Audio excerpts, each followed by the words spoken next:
রাষ্ট্রপতি শাহাবুদ্দিন চুপ্পুর সময় বোধ করি শেষ হয়ে আসছে। আহ, সূত্রের খবর বলতেছে যে প্রধানমন্ত্রী তারেক রহমানের প্রতিনিধি তাকে অলরেডি বঙ্গভবনে গিয়ে বলে এসেছেন যে 25শে জুলাইয়ের ভিতরে তাকে পদত্যাগপত্র জমা দিতে হবে। কারণ দেখাতে হবে, ব্যক্তিগত স্বাস্থ্যগত কারণ দেখিয়ে। আজকে 22 তারিখ, হাতে আর মাত্র 3 দিন, 22, 23, 24, 25। এই 25 তারিখের ভিতরে যদি তিনি পদত্যাগ করেন তাহলে 5ই আগস্ট যে শেখ হাসিনা পলায়নের আম, দ্বিতীয় দ্বিতীয় বার্ষিকী এবং বিএনপির ক্ষমতায় আসার পরে এটা শেখ হাসিনার প্রথম, মানে শেখ হাসিনার পলায়নের এটা প্রথম বারের মতো বিএনপি উদযাপন করবে ক্ষমতায় আসার পর। তো তার আগেই এই রাষ্ট্রপতি চুপ্পুকে পদত্যাগ করতে হবে। এটা রাষ্ট্রপতি চুপ্পুকে অলরেডি জানিয়ে দেওয়া হয়েছে যে আপনি ব্যক্তিগত এবং স্বাস্থ্যগত কারণ দেখিয়ে আপনি পদত্যাগ করবেন। এখন রাষ্ট্রপতি চুপ্পুর তো আর কিছু না বলার জো নাই, তিনি বলেছেন যে হ্যাঁ, আমি পদত্যাগ করব, কোনো সমস্যা নেই। এখন প্রশ্ন হচ্ছে যে হঠাৎ কেন তারেক রহমান রাষ্ট্রপতিকে পদত্যাগ করার জন্য চাপ দিচ্ছেন? যেই রাষ্ট্রপতিকে পদে রাখার জন্য বিএনপি কত চেষ্টা করেছে। আপনি জানেন যে ইউনূসের আমলে কত আন্দোলন হয়েছিল, ইউনূসের আমলে এই রাষ্ট্রপতি চুপ্পুর পদত্যাগ নিয়ে কত আন্দোলন, কত জলঘোলা, কিন্তু বিএনপি এবং সেনাপ্রধান জেনারেল ওয়াকারুজ্জামান সব সময় এই রাষ্ট্রপতির পাশে দাঁড়িয়েছে। কিন্তু এখন এমন কি সিচুয়েশন আসলো যে তারেক রহমান রাষ্ট্রপতি চুপ্পুকে পত্রপাঠ বিদায় করে দিচ্ছেন? অনেকে বলবেন রাষ্ট্রপতি চুপ্পু স্বৈরাচারের দোসর। এটা কি নতুন কথা? এটা কি বিএনপি জানতো না? জানতো তো। তাহলে বিএনপি কেন এতদিন রাষ্ট্রপতি চুপ্পুকে রাখার জন্য এত উদগ্রীব হয়েছিল? আবার এখন এমন কি ঘটলো যে রাষ্ট্রপতি চুপ্পুকে একদম, মানে আর 3 দিন বাকি, 25 তারিখের মধ্যে তাকে একদম বঙ্গভবন ছেড়ে চলে যেতে হবে? বিষয়টা আসলে একটু জটিল, এবং আলোচনা করব যে এরপর রাষ্ট্রপতি আসলে কে হতে পারেন। যাই হোক, সমস্যাটা শুরু কিন্তু রাষ্ট্রপতির লন্ডন সফরের পর থেকেই। আপনি দেখেছেন যে তারেক রহমান প্রধানমন্ত্রী হওয়ার পরে কিন্তু রাষ্ট্রপতি চুপ্পুকে একটা ইন্টারভিউ দিয়েছিল। তিনি ইন্টারভিউতে বলেছেন যে ইউনূসের আমলে তাকে বেরোতে দিত না, ইউনূসের আমলে তাকে গৃহবন্দী করে রাখতো, ইউনূসের আমলে তার প্রেস সেক্রেটারিকে সরিয়ে দিয়েছিল, ইউনূসের আমলে তাকে এমনকি চিকিৎসার জন্য বিদেশে যেতে দেওয়া হয়নি। মানে মোট কথা, ইউনূসের বিরুদ্ধে যা যা বলার দরকার ইউনূস চলে যাওয়ার পর সব বলেছেন, এবং তারেক রহমান সরকারের ভূয়সী প্রশংসা করেছেন। এবং প্রধানমন্ত্রী তারেক রহমানের খুবই প্রশংসা করেছেন এই রাষ্ট্রপতি শাহাবুদ্দিন চুপ্পু। এবং তিনি এও বলেছেন যে তারেক রহমান চাইলে তিনি তার পদের মেয়াদ পূর্ণ করতে চান। এবং আমরা দেখেছি যে আমরা দেখেছি যে ডক্টর ইউনূস কোন দেশ সফর থেকে আসার পরে নিয়ম অনুযায়ী কিন্তু বঙ্গভবনে গিয়ে রাষ্ট্রপতি চুপ্পুকে ওই দেশ সফরের অর্জনগুলোকে বিষয় ব্রিফ করার কথা। কিন্তু ডক্টর ইউনূস কখনোই বঙ্গভবনে যাননি, রাষ্ট্রপতি চুপ্পুকে অবহিত করেননি। কিন্তু আমরা দেখলাম যে তারেক রহমান প্রধানমন্ত্রী হওয়ার পরে তারেক রহমান চুপ্পুকে নিয়ে কয়েকটা জায়গায় উদ্বোধন করেছেন।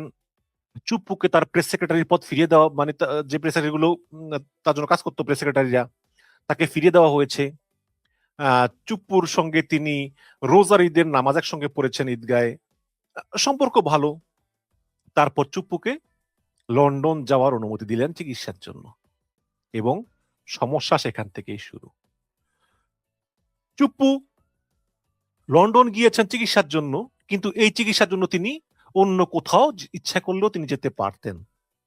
কারণ এই হার্টের চিকিৎসা তো সিঙ্গাপুরে হয়, থাইল্যান্ডে হয়, ভারতে হয়, কিন্তু তিনি লন্ডনে গিয়েছেন। এবং গোয়েন্দা সংস্থার রিপোর্ট যে তিনি লন্ডনে গিয়ে শেখ হাসিনা ছোট বোন শেখ রেহানার সঙ্গে গোপনে দেখা করেছেন, যেভাবে দেখা করেছেন, এবং নিষিদ্ধ ঘোষিত আওয়ামী লীগের কয়েকজন নেতার সঙ্গে তিনি দেখা করেছেন, কথা বলেছেন। এই সমস্ত রিপোর্ট তারেক রহমানের কাছে আসে, এবং এও আসে যে হয়তো রাষ্ট্রপতি চুপ্পু রাষ্ট্রীয় কোনো গোপন তথ্য সেই সমস্ত নিষিদ্ধ ঘোষিত নেতাদের কাছে ফাঁস করে দিতে পারেন।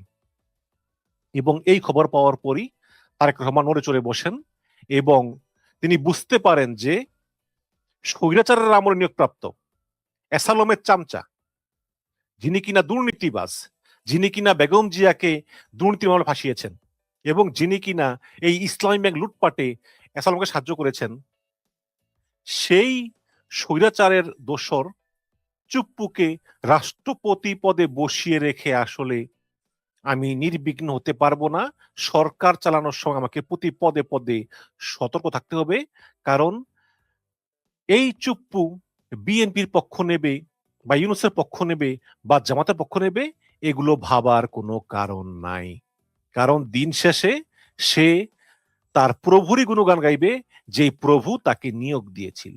তো এই সমস্ত বিষয় তারেক রহমান সতর্ক হন এবং খেয়াল করবেন, তারেক রহমানের প্রথম সফর মালয়েশিয়া সফর এবং চীন সফর, এই দুইটা সফর শেষ করে কিন্তু তারেক রহমান বঙ্গভবনে গিয়ে চুপ্পুকে অবহিত করেননি, সফরের আউটকাম সম্পর্কে রাষ্ট্রপতিকে তারেক রহমান অবহিত করেননি।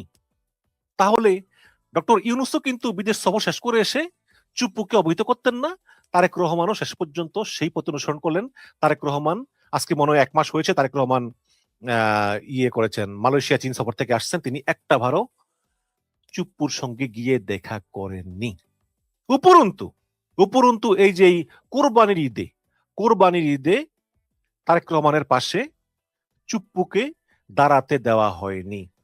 নিয়ম অনুযায়ী রাষ্ট্রপতি প্রধানমন্ত্রী পাশাপাশি দাঁড়ান, এটা প্রোটোকল, এই রাষ্ট্রপতি এই প্রধানমন্ত্রী। কিন্তু রাষ্ট্রপতির আসন ফালানো হয়েছে তারেক রহমানের আরো কয়েক ধাপ পরে, সামনের কাতারেই কিন্তু আরো কয়েক ধাপ পরে। তারেক রহমানের নির্দেশেই রাষ্ট্রপতির আসন তারেক রহমানের পাশাপাশি করা হয়নি। এই গেল এক। তবে একটা ছাড় দিয়েছে, যেমন চুপ্পু বলল যে সরকারকে যে আমার টাকা দরকার 20 লাখ। আপনারা জানেন যে এসালম কিন্তু ইসলামী ব্যাংকগুলো ধ্বংস করে দিয়েছে। তো ইউনূস সরকার যেই 7টা বা 5টা ব্যাংক একত্র করে একটা ইয়ে দিয়েছে, যে সম্মিলিত ইসলামী ব্যাংক নাম দিয়েছে, তার ভিতরে একটা ব্যাংক হচ্ছে গ্লোবাল ইসলামী ব্যাংক।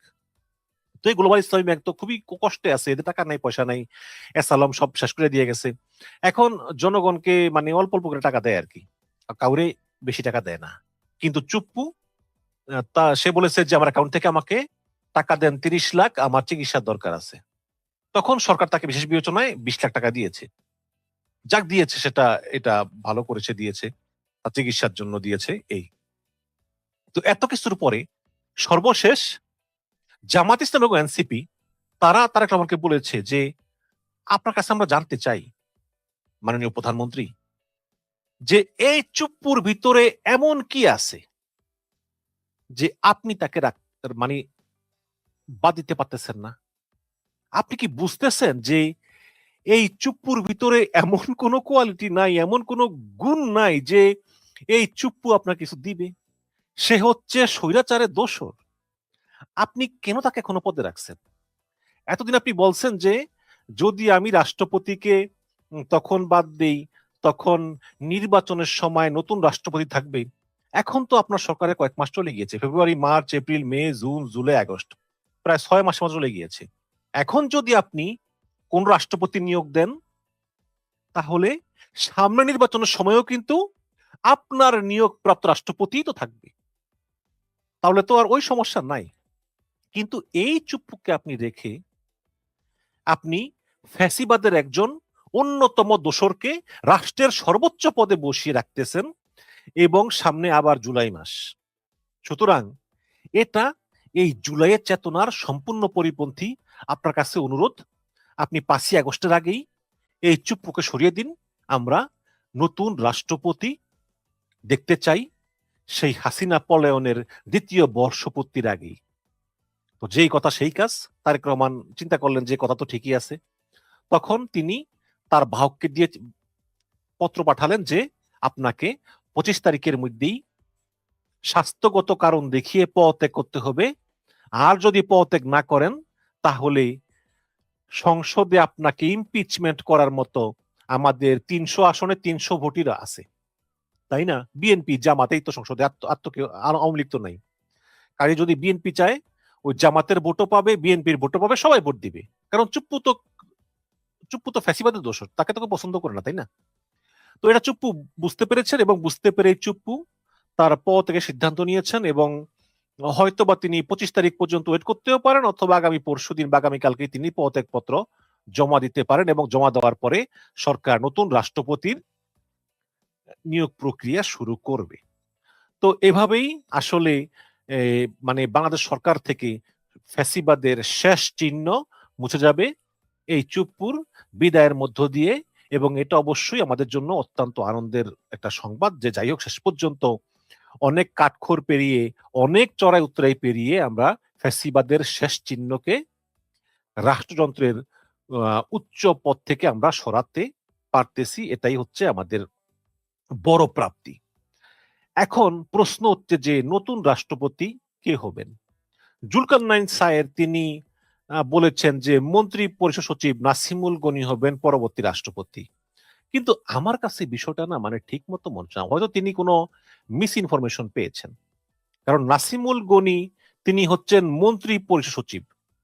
একজন রানিং মন্ত্রী পরিষদ সচিবকে রাষ্ট্রপতি বানানো এইরকম নজিরবিহীন ঘটনা বাংলাদেশে তারা কেমন ঘটাবেন? ওইসব তো ঘটেছে তো। শেখ হাসিনা যখন চুপ্পুকে রাষ্ট্রপতি বানালেন তখন তো ওবায়দুল কাদের রেগে আগুন। ওবায়দুল কাদের মনে হচ্ছে তাকে বানানো হবে, তাই না? যে চুপ্পুকে আমরা চিনতাম না, যে চুপ্পু এসালমের চামচা, সেই চুপ্পুকে বানিয়ে ফেলো রাষ্ট্রপতি, মানে আওয়ামী লীগ কেউ মেনে নিতেই পারেনি। কিন্তু শেখ হাসিনা তার নিজের ইচ্ছে বানিয়েছিলেন। এখন গণতান্ত্রিক দেশে মানে এই এই পার্লামেন্টারি ডেমোক্রেসি সিস্টেমে কিন্তু প্রধানমন্ত্রীর কথাই শেষ কথা। তারেক রহমান ইচ্ছা করলে যাকে মন চায় তাকে রাষ্ট্রপতি বানাতে পারেন, সেই শক্তি তার আছে।